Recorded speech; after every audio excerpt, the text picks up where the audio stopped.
समाचार अब तक, सत्य का साहस।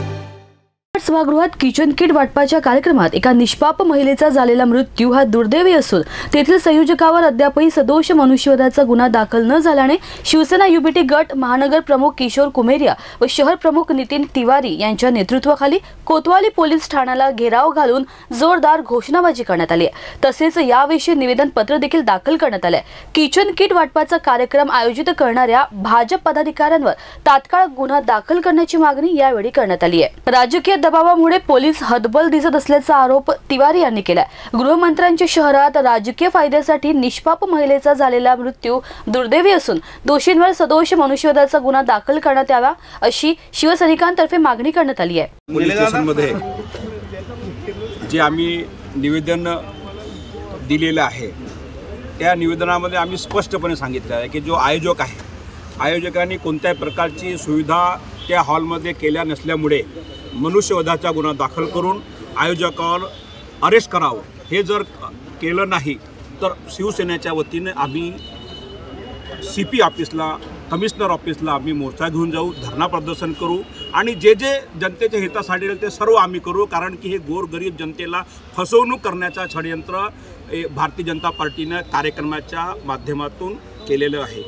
येणाऱ्या काही दिवसांमध्ये आचारसंहिता लागणार आहे आणि आचारसंहिता लागली की निवडणुका तोंडावर आलेल्या आहेत, म्हणून लोकांना आमिष देऊन, लोकांना भूलथापा देऊन, लोकांना गिफ्ट वाटण्याच्या षडयंत्र रचून लोकांचा जीव घेणारा सरकार आहे। ह्या सरकारचा आम्ही निषेध करतो आणि त्या मृत्यू महिलेला न्याय मिळावं, तिच्या कुटुंबातला एका व्यक्तीला सरकारी नोकरी मिळावी आणि 25 लाख रुपये त्यांना मोबदला मिळावं, ही आमची शिवसेनेच्या वतीने मागणी आहे। ही मागणी पूर्ण न झाल्यास आम्ही तीव्र आंदोलन करणार।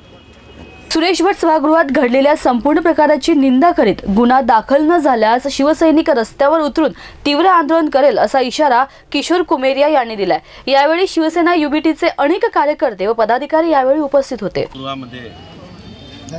भारतीय जनता पक्षातर्फे किचन किट साहित्य वाटपाचा जो कार्यक्रम केलेला होता त्यामध्ये येणाऱ्या निवडणूक पाहून लोकांना आकर्षित करणे, अशा प्रकारचं प्रलोभन देण्याचं काम, गर्दी जमवण्याचं काम हे नागपूर भारतीय जनता पक्षातर्फे झालं आणि त्या ठिकाणी कुठल्याही प्रकारची इतके गोरगरीब जनता त्या ठिकाणी येणार होते, सामान्य जनता त्या ठिकाणी आल्या होत्या, परंतु त्या कार्यक्रमाचं आयोजन कुठल्याही प्रकारचं भारतीय जनता पक्षाने केलेलं नाही। त्या ठिकाणी महिलांसाठी कुठल्याही प्रकारची पाण्याची व्यवस्था नाही, बसण्याची त्या ठिकाणी व्यवस्था नाही, इवन नाश्त्या पाण्याचंही काही नाही, अशा प्रकारचं आणि जे पूर्ण नागपूर शहराचा एकाच ठिकाणी कार्यक्रम झाला जो की विधानसभेवाईज किंवा झोन वाईज व्हायला पाहिजे होता, परंतु नागपूर शहराचे संपूर्ण एकाच ठिकाणी आल्या कारणाने नियोजनबद्ध कार्यक्रम नसल्यामुळे, नियोजन शून्य असल्यामुळे केवळ निवडणूक आणि राजकारणाला फायदा घ्यावा अशा प्रकारचं भारतीय जनता पक्षाने हा कार्यक्रम केला आणि लोकांना खऱ्या अर्थाने न्याय देणे किंवा त्यांना खरोखर मदत झाली पाहिजे हा दृष्टिकोन नव्हता, तर राजकारण हा दृष्टिकोन होता आणि या दृष्टिकोनातूनच तिथे अतिशय दुर्दैवी आपल्या नागपूर शहरामध्ये घटना घडली।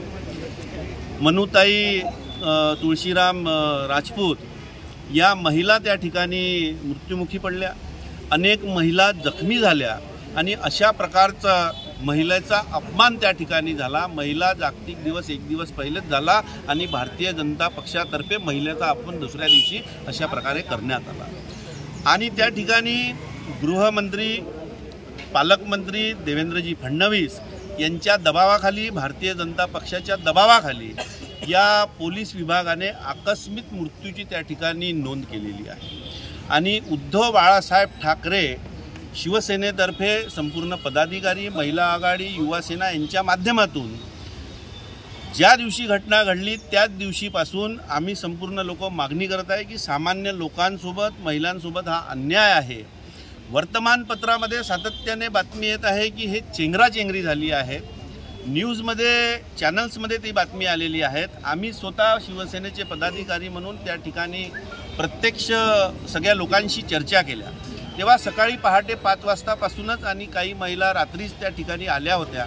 गेट उशिरा उघडण्यात आला, त्याच्यामुळे आपला नंबर लागला पाहिजे या दृष्टीने सगळ्या बाया आतमध्ये जाण्याचा तिथं महिलांनी प्रयत्न केला आणि त्यामध्येच ती चेंगराचेंगरी झाली आणि म्हणून आमची मागणी आहे की तो आकस्मिक मृत्यू नसून तो एक प्रकारे या आयोजकांनी भारतीय जनता पक्षाने त्या महिलेची हत्या केली आहे आणि म्हणून आमची मागणी आहे की मनुष्यवधाचा गुन्हा कलम 304A वर या भारतीय जनता पार्टी जे आयोजक आहेत त्याच्यावर गुन्हा दाखल करण्यात यावा हे त्याच दिवशीपासून मागणी आहे।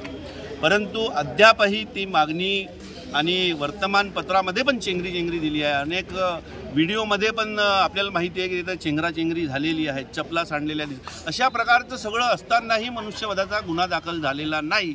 म्हणून आम्ही उद्धव बाळासाहेब ठाकरेचे शिवसेनेचे सगळे लोक पदाधिकारी कार्यकर्ते म्हणून या पोलीस स्टेशनमध्ये आलो आणि यांना सांगितलं की तिथे चेंगराचेंगरी झाली त्याच्यामुळे त्यांची मृत्यू झाली म्हणून मनुष्यवधाचा गुन्हा दाखल करावा अशा प्रकारची मागणी या ठिकाणी आम्ही केली आणि येत्या 3 दिवसामध्ये जर मनुष्यवधाचा गुन्हा भारतीय जनता पक्ष आयोजकावर नाही झाला तर आम्ही शिवसेनेच्या माध्यमातून मोठं आंदोलन उभं करू आणि या आंदोलनामध्ये कमी काही जास्त घटना घडल्या तर त्याला सर्वस्वी जबाबदार हे सरकार व हे कोतवाली पोलीस स्टेशन राहील अशा प्रकारचं त्यांना या ठिकाणी माहिती दिली। महिलाओं के सम्मान में शिवसेना मैदान में उद्धव साहब आगे बढ़ो हम तुम्हारे साथ हैं। नहीं चलेगी नहीं चलेगी तानाशाही नहीं चलेगी नहीं चलेगी नहीं चलेगी तानाशाही नहीं चलेगी। मनुष्यवध गुना दाखिल करना पड़ेगा मनुष्यवध गुना दाखिल करना पड़ेगा जय भवानी जय शिवाजी जय भवानी जय शिवाजी। महिलाओं के सम्मान में शिवसेना मैदान में महिलाओं के सम्मान में शिवसेना मैदान में जय भवानी आवाज कुणाचा आवाज। समाचार पत्रकासाठी रिंकू पांतावणे, नागपूर।